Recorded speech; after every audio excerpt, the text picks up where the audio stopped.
Hello and welcome back to our channel. This week we are going to be discussing a subject related to trans rights, and that subject is going to be dead naming. If you cannot handle that subject right now, if you feel like you might be triggered by it, then go ahead and we'll see you in the next video. Otherwise, if you're curious about the subject and specifically what is dead naming, why does it harm trans people, and why do trans people say something like you should not dead name people, even if you're talking about them in the past, if you're referring to before they transitioned, if you are a parent or talking about a family member, why it is still not acceptable to dead name somebody then. And then we're going to be talking about two specific instances. One, what happened to Keflas when she was swatted. And we're also going to talk about an infamous case of a Canadian man who received 6 months in jail for dead naming his trans child and the reactions of such. We've also had arguments with people who tried to argue from a historical accuracy perspective that they ought to be able to dead name people. And we're going to discuss why that is also absurd and why people ought not do such a thing. So the first thing that we should do is we should probably define what dead naming is. Now, I could just tell you from my perspective what dead naming is, and the perspective that like a lot within the trans community have, although I want to make sure that I'm offering as objective information as possible. That's not just my opinion, and we can talk about why it harms people. I want to read very shortly from this article from Very Well Mind, great website, specifically about dead naming, and go over it before we move into the story section. That way there's a little bit of understanding of what's going on and why this would be harmful before we get there. So we're going to define it first, how it's harmful, why you shouldn't do it, and then discuss the scenarios that we opened up with. So what is dead naming? To dead name someone is to call or refer to them by the name they no longer use, aka their dead name. The former name is usually their birth name before their transition. While technically you can dead name any person who now uses a different name, the term is used in relation to trans, gender nonconforming, and non-binary people, and it is considered a violent act. So right there, it is considered violence. So just a note, although based on the technical definition, any person who changed their name is then called by their former name as being dead named, the term dead naming is not applicable for cis people. That's because it is known as a specifically harmful attack towards people who are under the trans umbrella. Dead naming is generally perpetrated by cis people and rarely does a cis person's former name invoke the same level of pain or discomfort. So what leads a trans person or a person on the trans spectrum to change their name? Trans, GNC, non-binary often do a transitioning process of going from being what others labeled you as to who you actually are. Transitioning can have many different steps and stages as an individual journey. So it's different for everybody. It is not like just, there's no set thing of this is exactly how a transition will go. It looks different for every single person, and every person has different needs and might be comfortable at stopping at different points. One common part of that journey is to change your name. A person who is on the trans spectrum may feel that their birth name, which may not represent their true gender, is no longer a fit for them if it ever was. The act of changing one's name to something that better represents them is usually seen as an empowering act, and it can bring a lot of joy to someone's life. A person's previous name may represent many past elements of life that they no longer want to be associated with, and these are varied, but it can include emotional trauma from being treated as a different gender, violence perpetrated on that person, dysphoria, painful childhood memories, and a lack of autonomy in identity. Now, I can tell you that our dead name we associate with all of those things, simply because we no longer associate ourselves as the person who we once were or people perceived us as. And we understand that when people intentionally are dead naming us or they bring that dead name up to us, they are trying to remind us of a time in our life where we felt trapped in a body that was not ours and that we wished that we were not in, and that we desired nothing but to change. At the time, we were just trying to essentially survive through life. But eventually, the dysphoria and the depression and the anxiety that we had of being forced to live that way was too much. And we knew that we had to transition if we wanted to continue to survive. And thus we did. So we can skip the history of name changing. But right here, studies have noted that the act of changing one's name along with their gender marker improves mental health. Specifically, the act of gender affirmation was significantly associated with lower reports of depression, anxiety, somatization, global psychiatric distress, and upsetting responses to gender-based mistreatment. So why is dead naming harmful? Knowing that the act of changing one's name is associated with improved mental and emotional wellness, it makes logical sense that calling that person by their dead name would lead to the opposite, insomuch as the usage of a new name is validating and affirming experience for someone, to instead use their former name is invalidating of a person's identity as well as emotionally hurtful. When you dead name somebody, you're telling them that you don't see them as their true self. Instead, you see them as you choose to, which is not in alignment with who they are. Dead naming someone, even when done accidentally, brings all of their negative life experiences with that name to the surface. It forces the person to deal emotionally with all that trauma in a random moment when they may not be prepared to do so. Even if they are prepared to deal with that trauma, there's no reason to give them cause to do that. Because dead naming happens to trans people, it is a slap in the face that glaringly notes the cis privilege of the person doing it. Dead naming is one person telling another that they have the option to view them however they choose, rather than respecting the person's identity. This is an incredibly disrespectful act, whether done intentionally or not. Now, we'll skip the how to avoid or stop dead naming. You can find this article. I'll post a link to it with the video. It's at Very Well Mind, and there's a lot of good content in there. What to do if you do dead name somebody. Essentially, you want to apologize briefly to them, and then restate the statement with the correct name, and then move on. Do not make a big deal about it or anything else. So you can see from this article of how this could emotionally harm somebody. And in other ways, speech can also, if you could dead name somebody in a public place, you could out them as being trans, and that could put them in a physically dangerous place. Not only is it emotionally damaging to trans people, it can also be psychologically harmful as well. With all of that in mind, let's talk for a second about Keflas. So Keflas is a very large trans content creator. She streams on Twitch, on YouTube, and she also has a very large platform on Twitter. People have tried to swat her before and her family, and swatting is essentially where people that are trying to cause harm to you send a threatening message to the police, or send some type of false message to the police to alert them that you've done something terrible at your house, or you're threatening to commit a crime or whatever else, and it ends up getting a SWAT team sent to your house. There's usually the intention of causing harm to you or your family, and some people have died because of swatting before.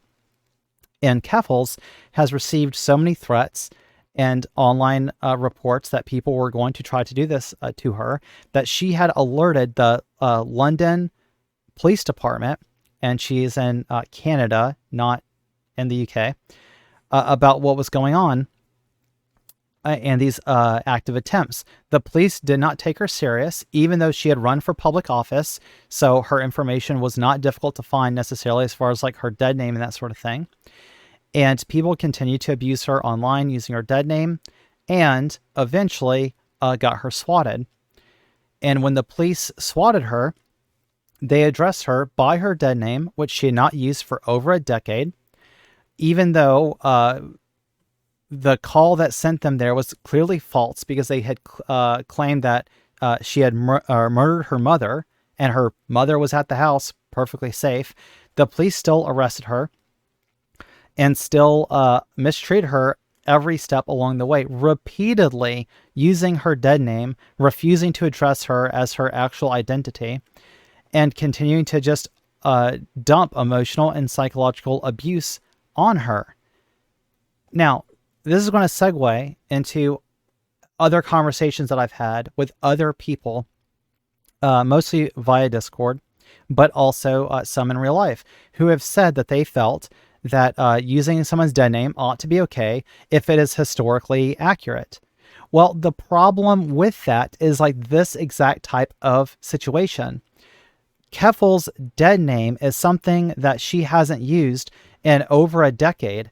It no longer is who she is legally. None of her identification, none of her registration, none of it is using this dead name.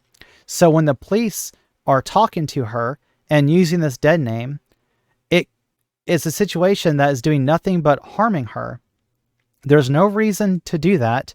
And honestly, we don't see how there'd be any justification to use a name. It would be like if somebody changed their name legally and went by a different name, and they legally had been going by that different name for 10 years or more, and then you go for like a job interview or you get hired on someplace and they just refuse to use this name. They somehow become aware of your former name and refuse to acknowledge you as who you are, but in a way that is like way more intimidating, way more abusive. You're talking about the legal system. So of all the different areas in society, if you're going to make the excuse that, well, we have to have historical accuracy. So in the case of Elliot Page, if they want to dead name him and refer to him as his dead name, and when you ask it, why would you want to do it? They say, well, what if I'm referring to some character that they played on some show previously? Then you would just say that, well, that was Elliot Page. And then if they say, oh, no, it was this character, then you just say, yeah, that was Elliot Page. They're a trans man. That simple. And some people were complaining about, well, what if it's they're a famous figure and they end up, dying or whatever, and you're writing their Wikipedia or something, and very often in their biography and in a Wikipedia, if they are a very famous trans person, under the part that mentions that they're trans, if they are a notable public figure, it might list that they once went by this name, and then after X year, they went by this name.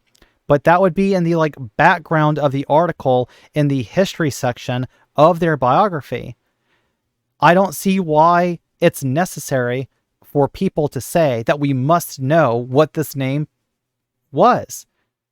Who cares? It doesn't matter. That's not their identity. That's not what they're going by. And they're not changing their name to avoid the authorities or defraud a bank or something like that. When you go for a legal name change, they ask you all these things when you're filling out the paperwork. For trans people, it's because we are trying to choose a name that we actually identify with, that actually expresses who we are, and remove a name that often is gendered and for us contains a lot of harmful stigma that continues to do some type of psychological or emotional damage to us and can put us in a situation, especially publicly, where if we are dead named, it might put us in a dangerous situation. Because I don't know if you're aware or not, but trans people are very often targeted by conservatives. They want to harm us and they want us erased from society in whatever way that manifests. So every time that you dead name a trans person, you could be putting them in a dangerous situation. The last part of this, I'll discuss this. There was a man in British Columbia that was arrested and got some jail time, I think 6 months, for initially what conservatives were claiming was dead naming his child. And everybody lost their minds. They said, see, this is exactly this type of thing that Jordan Peterson was talking about when he said C16. You're going to have your language policed, and if you misgender trans people, you're going to go to jail. Well, let's take a look at this real fast. So here's the article.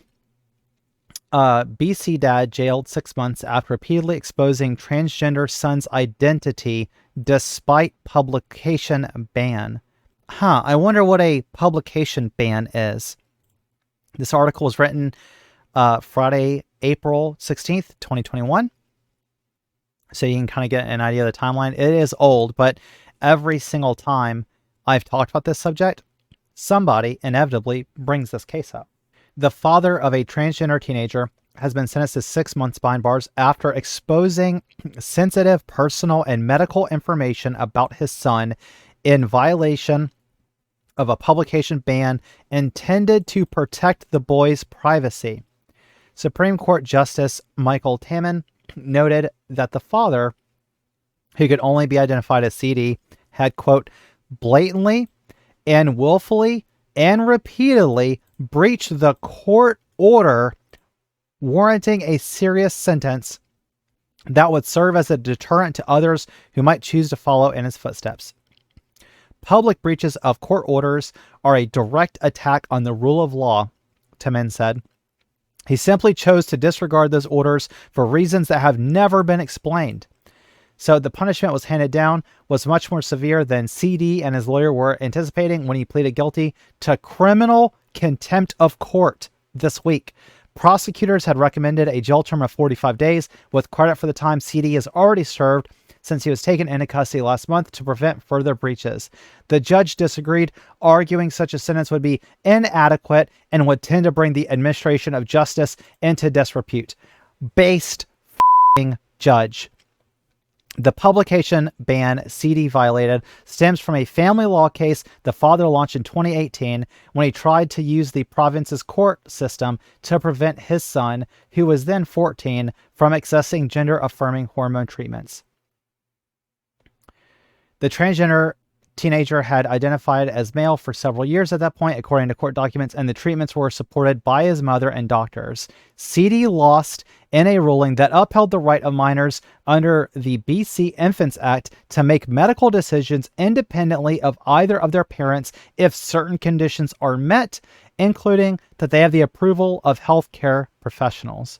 Publication bans in family law cases are commonplace to protect the privacy of minors, and CD was ordered not to give interviews using his real name or publicly share information that could expose his underage son to damaging and potentially violent online backlash.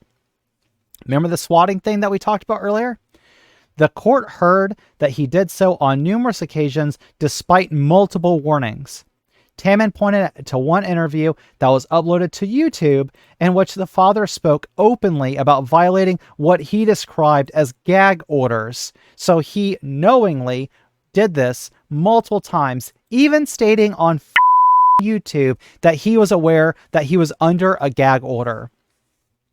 Some of that material has since been expunged from the internet, but Taman noted that much of it remains, in part because CD, after being told that he could be found in contempt of court, had proceeded to start speaking to right-wing media organizations based in the US, which would be less inclined to remove the content at the request of Canadian authorities.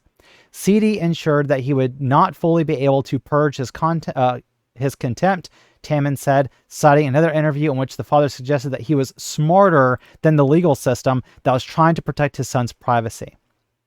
The court also heard that CD put together an online crowdfunding campaign that included a link to a video containing his child's name and picture.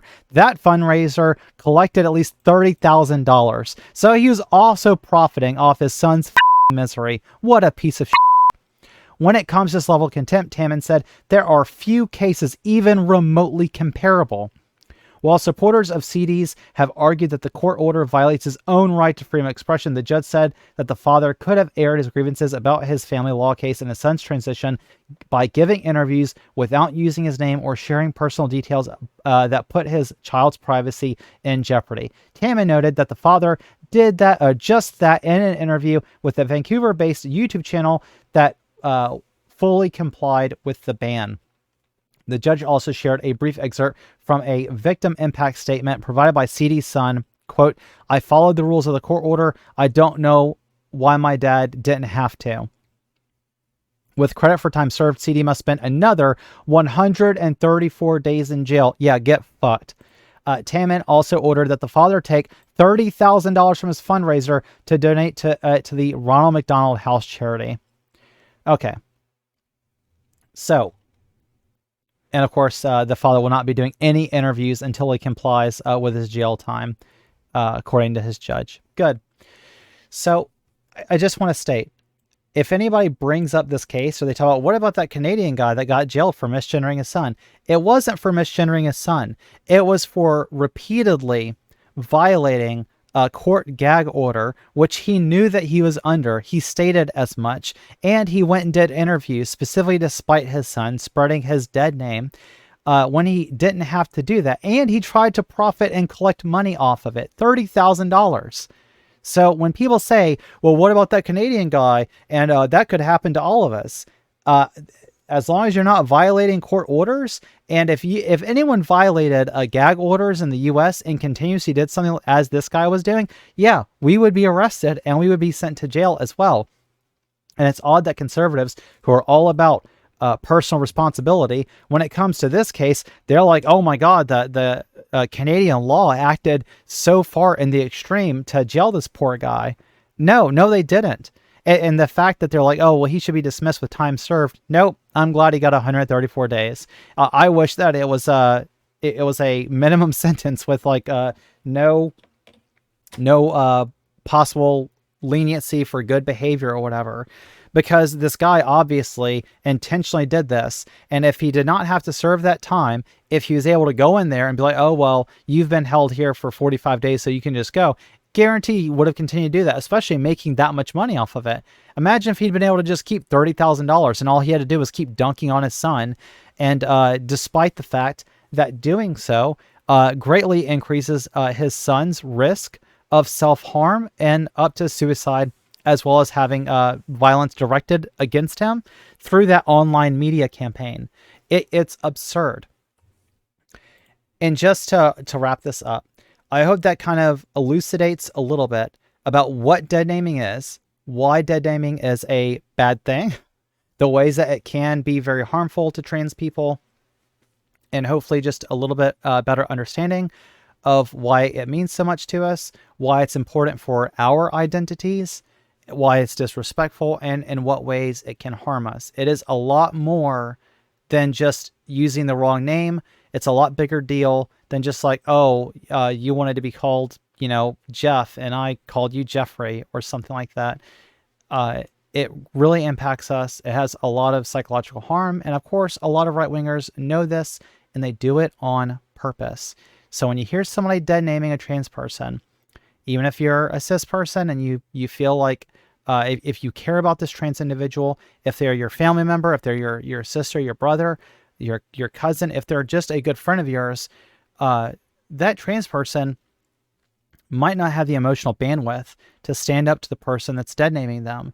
And it's fine for you to step in and just say like, hey, her name is X, or his name is X, or their name is X. You're not going to hurt the trans person's feelings. And of course, if the situation is resolved or the person has apologized or recognized they made a mistake, it's not a big deal. But if not, if they're doubling down or they don't seem to care at all that they deadnamed the trans person, then you can step in as well and just say, hey, their name is X, and then continue the conversation. Or, hey, don't forget their name is actually, then, repeat their chosen name. But hopefully that clears some of this up, and I will see you in the next video. Bye.